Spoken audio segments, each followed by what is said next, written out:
지난 주일 예배 설교 잠시 회상을 해보면 이 초대 예루살렘 교회가 부흥하던 중에 생각지 못한 일이 일어나게 되었지 않습니까?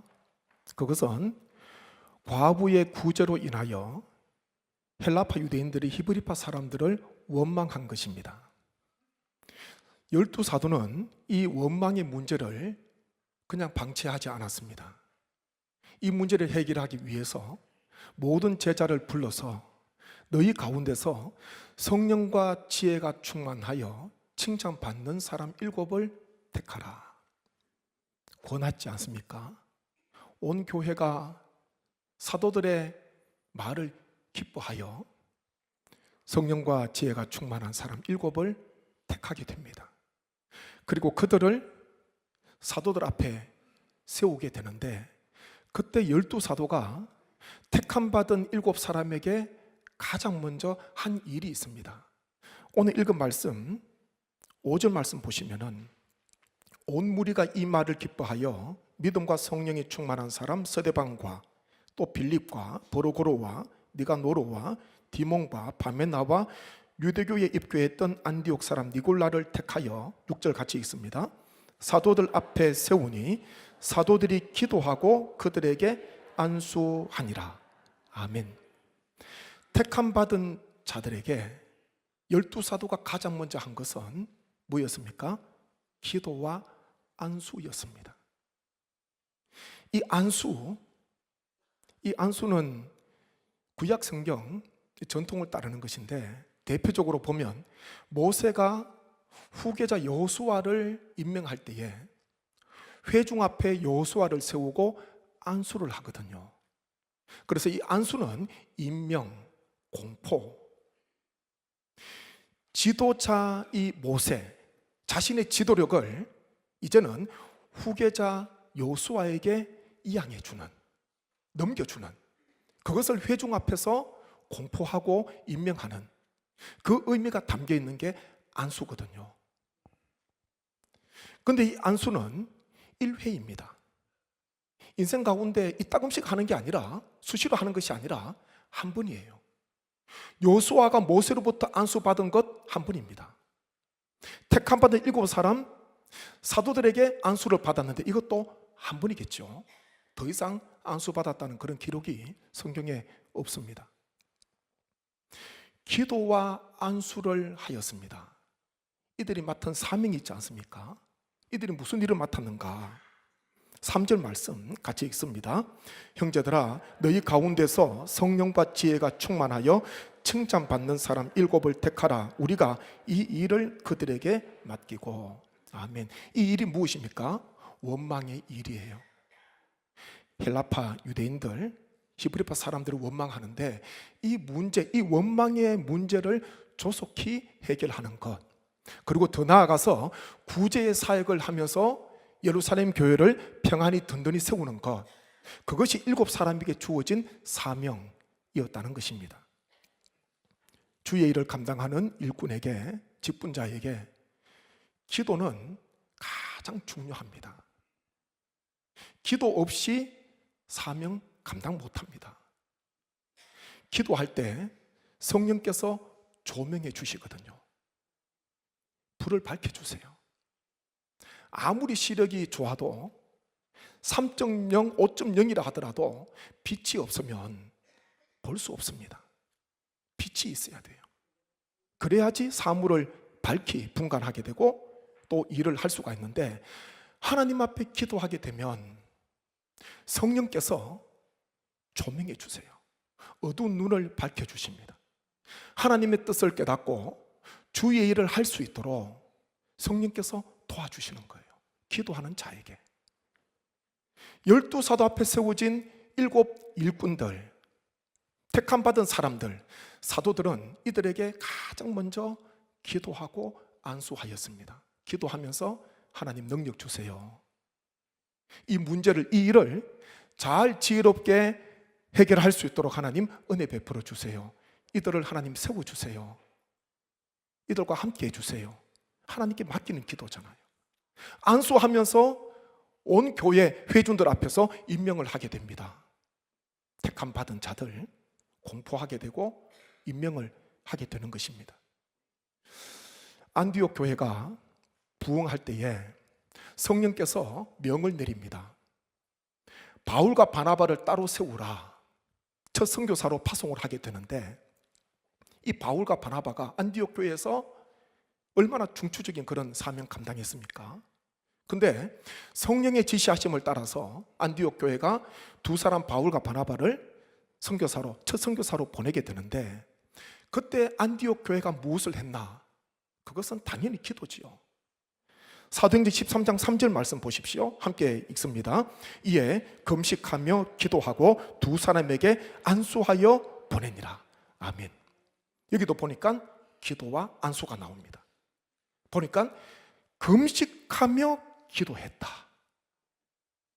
내가 가는 것도 아닌데 바울과 바나바 복음을 전하는 그 자리로 떠나게 되는데, 주의 사역 감당을 위해서 파송을 받게 되는데, 온 교인들이 안디옥 교회가요 금식하며 기도했다.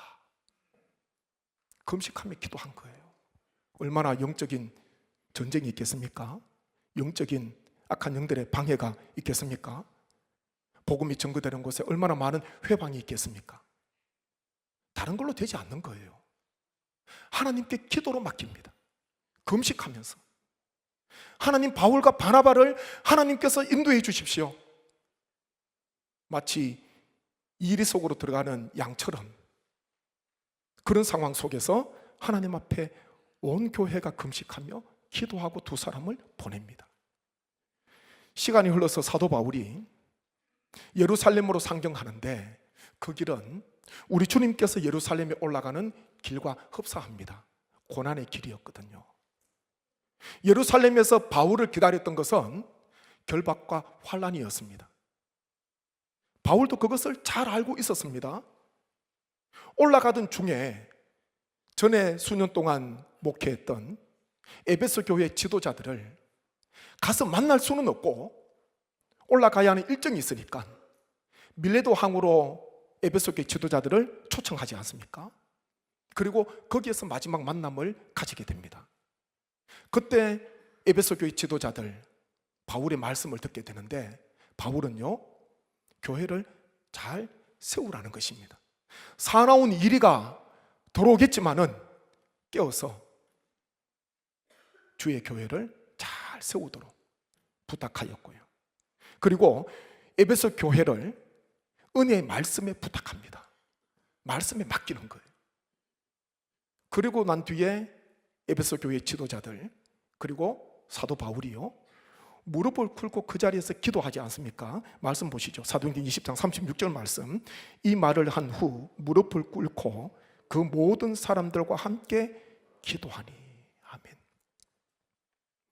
기도밖에 없는 거예요. 바울이 권면의 말씀 설교를 하고 난 뒤에 교회를 잘 지켜야 돼. 교회를 잘 세워야 돼. 권면의 말을 하고 난 뒤에 그 자리에서 무릎을 꿇었습니다. 바울은 에베소 교회 지도자들, 에베소 교회를 하나님께 기도로 맡기는 거예요. 에베소 교회 지도자들은 환난과 결박이 기다리고 있는 예루살렘에 올라가는 사도 바울, 하나님께 기도로 맡깁니다. 우리가 할 수 있는 것, 하나님 앞에 기도 드리는 것. 무릎을 꿇고 기도하고 난 뒤에요 37절 보십시오. 다 크게 울며 바울의 목을 안고 입을 맞추고 다시 그 얼굴을 보지 못하리라 한 말로 말미암아 더욱 근심하고 배에까지 그를 전송하니라. 아멘. 참 이 대목을 읽게 되면 참 마음이 아픕니다. 무릎을 꿇고 기도하고 난 뒤에 하나님 앞에 기도로 다 맡기는 거예요. 하나님 인도해 주세요. 하나님 도와주세요. 함께 해주세요. 기도하고 난 뒤에 다시는 얼굴을 보지 못할 것이라는 이 말. 밀레도 항에서 바울이 만났던 에베소 교회 지도자들, 또 에베소 교회 지도자들 지금 바울을 만나고 있지만은 지금 만나는 이 만남이, 지금 보는 이 얼굴이 마지막 만남일 수도 있다는 그 비장한 말로 인하여서 무릎을 꿇고 기도하고 난 뒤에 일어나서 함께 울게 됩니다. 그리고 입을 맞추고요. 서로 위로하는 거죠. 그리고 근심하면서 바울을 전송합니다. 배에까지. 배 타고 갈 때까지 전송했다는 것 아닙니까? 참 이게 얼마나 가슴 아픈 일입니까? 정말 이 말대로 바울은 다시 에베소로 오지 못합니다. 그 만남이 마지막, 바울에 있어서는 마지막 만남이 되었다는 것이죠. 동일합니다. 하나님 앞에, 주님 앞에 기도하지 않고서는 주의 사명 감당할 수가 없습니다. 우리가 사순절 40일 동안 누가복음 말씀을 묵상하면서 복음서에서 우리 주님께서 제자들에게 가장 강조하셨던 것, 능력 아닙니다. 기도하라는 거잖아요. 깨어서 기도해. 잠들지 마. 깨어서 기도해. 주님께서 제자들에게 가장 많이 강조하신 말씀입니다. 기도하는 것. 일꾼에게 있어서 가장 중요하거든요. 제가 목사 안수를 받을 때에 지금 생각하면 참 감사하고, 공교롭게도 제가 섬기던, 전임 전도사로 섬기던 교회에서 노예를 하게 되었습니다. 그러니까 제가 섬기던 교회에서 목사 안수를 받게 된 것이죠. 교회에서 배려를 해줘서 노예하는 당일은 너무 복잡하니까 노예 전 주일 낮예배 마치고 난 뒤에 전 교인들과 함께 장의자를 앞에 두고 제가 중간에 앉고 옆에 담임 목사님 앉고 또 옆에 장로님들 같이 앉으셔가지고 전 교인들하고 사진을 촬영했거든요. 노예 때는 너무 복잡하니까 미리 찍은 거예요.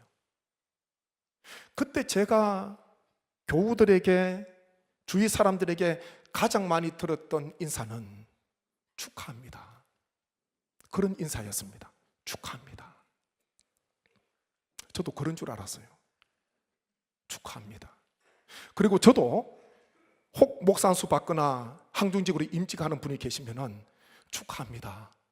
저도 많이 받았으니까 축하합니다. 그렇게 인사를 했거든요. 그런데 이제 목사 안수 받은 지가 한 20년이 되니까 언제부턴가 축하합니다라는 이 말이 나오지 않더라고요. 축하합니다. 이 축하는 언제 사용합니까? 제가 좀 찾아보니까요, 인생에서 맞이하게 되는 중요한 순간들, 생일, 결혼, 출산, 돌잔치, 칠순, 요즘 육순은 너무 빠르다 그러니까 7순, 8순, 9순 축하합니다. 또요, 노력의 결과로 성공을 얻게 되었을 때 어떤 게 있을까? 입학, 졸업, 취업, 승진, 개업, 합격, 열심히 노력하고 난 뒤에 얻게 되었을 때에, 성공하게 되었을 때 축하합니다. 또 역사적으로 기념할 날, 결혼 기념일이나 창립 기념일이나 무슨 기념일이나 그때 축하합니다. 이때 사용하잖아요. 근데 목사 안수를 받거나 항중직으로 위임하는 것, 내 인생에 있어서 아주 중요한 때는 맞습니다.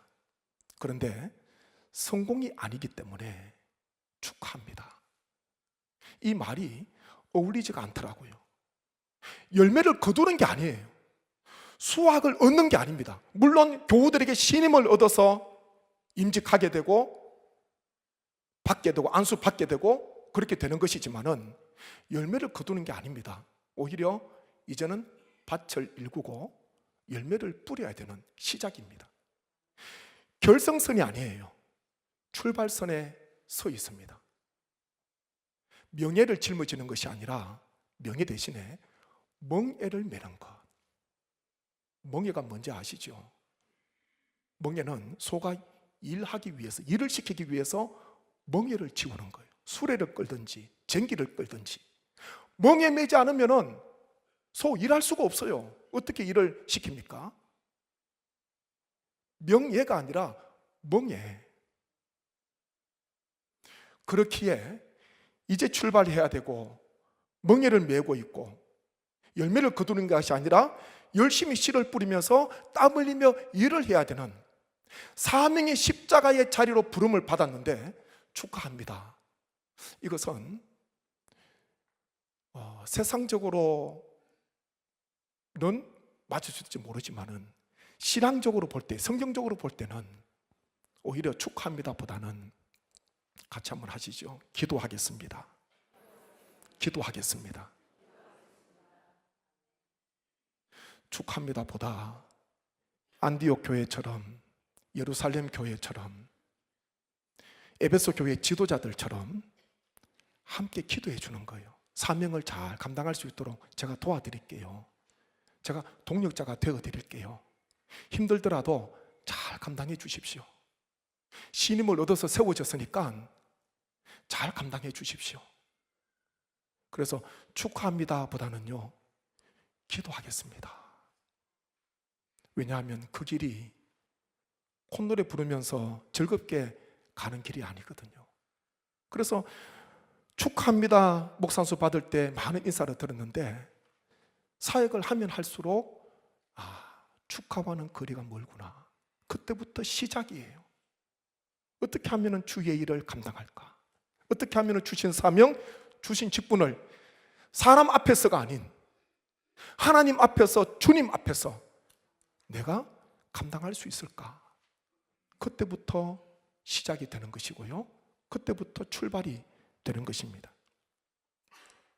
예루살렘 교회 7사람 가운데 첫 번째 이름이 스데반입니다.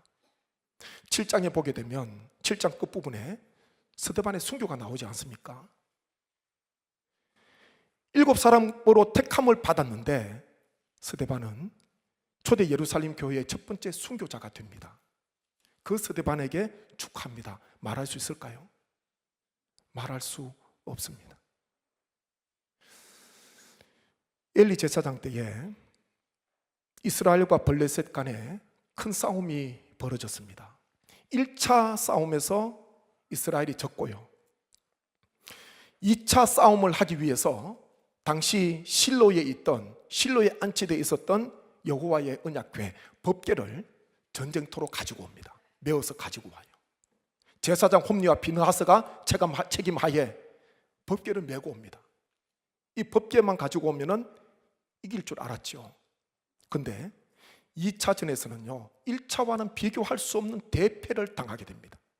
그리고 옮겨온 법궤까지도, 여호와의 언약궤까지도 블레셋 손으로 넘어가게 됩니다. 블레셋 사람들이 이 궤, 여호와의 언약궤 여러 성읍들에 두게 되거든요. 근데 그것도 왜 성읍에 여러 성읍들에 두게 되냐 하면 법궤가 안치되는 곳마다, 법궤를 두는 곳마다 재앙이 나타나는 거예요.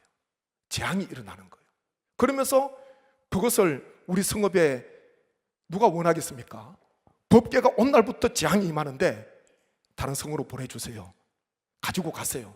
그러다 보니까 몇몇 성읍들로 법궤가 옮겨지는 거예요. 7개월 동안 블레셋 땅에 머물게 되는데 급기야 더 이상 법궤를 둘 수가 없었습니다. 계속해서 재앙이 일어나게 되고 고통이 임하게 되니까 결국은 블레셋 사람들이 어떤 결정을 합니까? 이것을 원래 자리로 돌려보내자, 이스라엘로 다시 돌려보내야 되겠다. 그러면서 한 가지 시험을 하게 됩니다. 이 재앙이 정말 하나님께로부터 온 것인지 아니면 우연하게 일어난 것인지, 법궤를 돌려보내기는 돌려보내는데 이것을 시험하기를 원하잖아요. 그러면서 블레셋 사람들의 마음은 하나님께로부터 온 재앙이 아니라 우연히 일어난 일인 것을 바라면서 최악의 조건을 만듭니다. 두 암소를 데려다가 수레에 법궤를 실는데 이 수레가 곧장 벳세메스로 올라가게 되면은 하나님께로부터 재앙이 임한 것으로 알고, 만약 곧장 올라가지 않고 좌루나 우루나 치우치면은 이것은 우연히 일어난 재앙이야. 그렇게 이 사람들이 서로 의논을 한 거예요. 그러면서 어떻게든 곧장 벳세메스로 올라가지 않도록 하기 위해서 블레셋 사람들은요 최악의 조건, 최악의 상황을 꾸미게 됩니다. 그 말씀이 사무엘상 6장 7절 말씀에 기록되어 있거든요. 한번 말씀 보십시오. 그러므로 새 수레를 하나 만들고 멍에를 메어 보지 아니한 젖나는 소 2마리를 끌어다가 소의 수레를 메우고 그 송아지들은 떼어 집으로 돌려보내고. 한 번 더 보십시오. 어떤 조건은 곧장 가면 안 돼요. 최악의 조건을 만드는데 한 번 더 보십시오. 새 수레를 하나 만들고 멍에를 메어보지 아니한 젖나는 소 2마리를 끌어다가 소의 수레를 메우고 그 송아지들은 떼어 집으로 돌려보내고. 이런 조건, 악조건을 만들었다는 것이죠. 보니까 4가지 악조건입니다. 첫 번째는요, 새 수레. 질이 나지 않은 새 수레 끌기 어렵습니다. 소에게도 부담이 되는 거예요. 두 번째는요, 멍에를 메어보지 않았다. 멍에를 자주 맨 수소라면은 익숙하니까 적응이 되어 있으니까 괜찮은데, 젖나는 암소, 멍에를 메보지 않았어요. 얼마나 불편하겠습니까? 세 번째는 보니까요, 같이 끌어야 됩니다. 소 1마리가 끌고 가는 게 아니라 암소 2마리가 끌고 가야 돼요. 그러면 같이 끌고 가려면은 보폭과 속도가 맞아야 됩니다. 1마리는 빨리 가고 1마리는 늦게 가고, 1마리는 앞으로 가려고 하는데 1마리가 가지 않으면, 버티고 서 있으면 곧장 가지 못해요. 수레가 전복이 되든지 다른 쪽으로 가든지 뭐 그렇게 되지 않겠습니까? 4번째가 가장 힘든 겁니다. 소에게 있어서는. 보니까 송아지는 이 젖나는 소인데 젖을 먹여야 되는데, 송아지는 같이 보내지 않고요, 집으로 돌려보내는 거예요. 어미소에게 있어서, 젖나는 암소에게 있어서 이것이 얼마나 큰 고통이겠습니까? 첫 번째, 두 번째, 세 번째 조건도 악조건이지만은 송아지 딸린 젖나는 암소, 얼마나 잔인합니까? 그 젖나는 암소만 가도록, 어미소만 가도록 하고 송아지는 집으로 돌려보내는, 이 어미소가 발걸음이 떨어지겠습니까? 언젠가 TV를 보는데 이런 장면을 보게 되었습니다. 아마 인간극장인지 프로그램은 잘 모르겠어요. 할머니 할아버지가 사시는데 송아지가 있어요. 송아지를 낳았지요. 근데 그 송아지를 장에 내다 팔았습니다.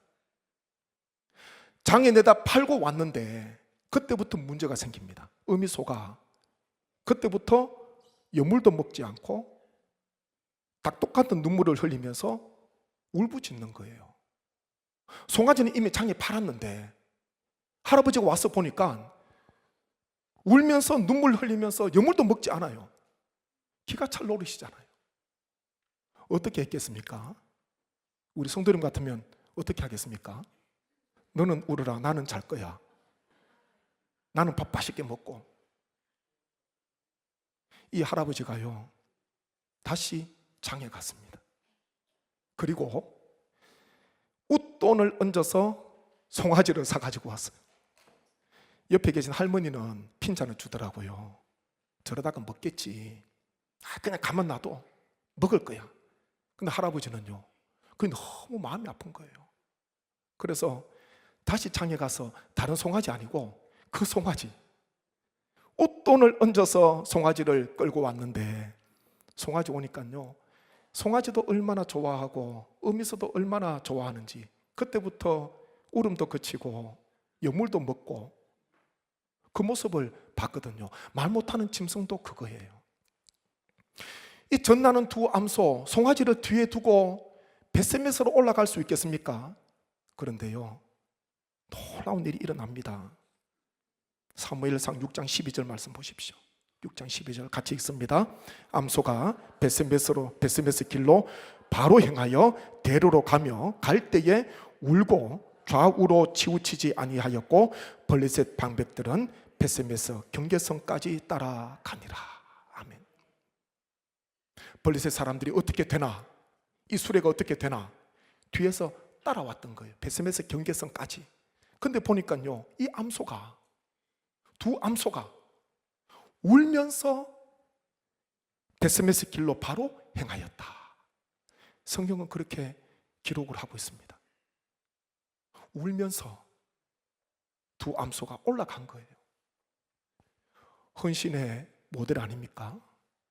하나님의 뜻을 이루기 위하여서 두 암소가 송아지를 뒤에 두고 도저히 앞으로 나아갈 수 없는, 벳세메스로 올라갈 수 없는 길이었음에도 불구하고 그 길로 나아가게 되었습니다. 우리에게 주시는 메시지가 있습니다. 이 모습을 통해서 헌신이 무엇인가? 직분은 성공이 아닙니다. 높은 자리에 올라가는 게 아니고요, 오히려 낮은 자리, 섬김을 받는 자리가 아니라 섬기는 자리, 그 자리가 교회에서 택함받은 직분자, 직분이라는 것, 세상과 정반대입니다. 그것을 꼭 기억하셔야 됩니다. 우리는 축하합니다 라는 말보다 이제는 더 큰 책임감을 가지고 더 무거운 십자가를 지고 출발선에 서 있는 직분자들을 위하여서 기도하겠습니다. 동력하겠습니다. 함께 하겠습니다. 끝까지 달려가십시오. 이 격려와 이 말이 정말 진정한 주님 안에서 참 신앙인의 모습임을 우리 성도님 꼭 기억하셔서 때로는 눈물 나고 참더라도 벳세메스로 올라갔던 이 두 암소처럼 끝까지 주님을 위해서 헌신하시는 우리 모든 주의 권속 되시기를 주님의 이름으로 축복합니다.